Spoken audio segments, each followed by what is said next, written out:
Paraguay superó su propia marca, su propia meta en lo que refiere a la elaboración de la chipa más grande del mundo. La marca anterior era de 30 metros de longitud. Esta vez en San Bernardino se logró superar este registro llegando a los 40 metros de longitud. La primera edición la hicimos acá mismo en la plaza, que fueron de 25 metros en el 2005, y un panquesú de 15 metros. Y ahora vamos a hacer un panquesú de 25 metros y 40 metros de chipa, porque Mariano ya no había hecho en el 2008, en Iguazú, una chipa de 30 metros. Y ahora vamos a hacer una de 40. Dije, no me vas a ganar.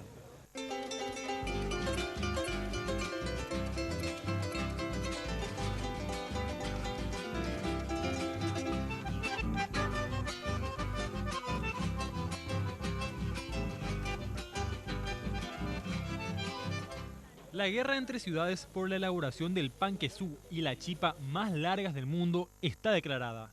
Este round es de la ciudad de San Bernardino.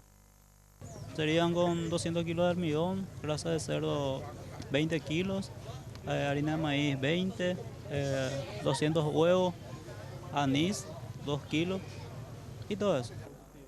Pero conseguir todos estos ingredientes y mezclarlos correctamente no es el único desafío de estos cocineros.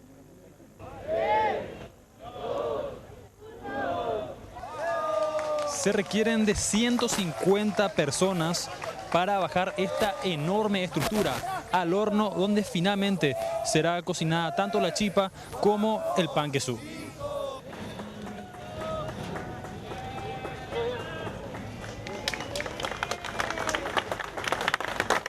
Sobre el horno preparado especialmente para este efecto se dispone carbón para que la cocción sea homogénea y se controla el proceso a cada momento. Tanto cuidado solo podía dar los mejores resultados. Intentamos probar un poco del panquesú, pero no tuvimos suerte, o bien fuimos demasiado lentos. Y tras aproximadamente media hora de cocción salió el panquesú aquí de esta estructura y no duró más de 5 segundos para que las personas lo consumieran completamente. No está caliente, vimos que la gente prácticamente se tiró sobre el horno para comer. Que sí, estaba muy caliente, pero valió la pena quemar. Estaba muy rico. Muchísimo, que está en el punto. Sí, sí, la verdad que sí.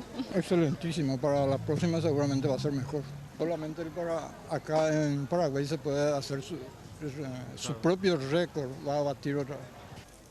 A partir de ahora se deben esperar 40 días para enviar todos los datos a la agencia Guinness y determinar si es que realmente estos son el panquesú y el chipá más largos del mundo. Mauricio Durán, Red Guaraní.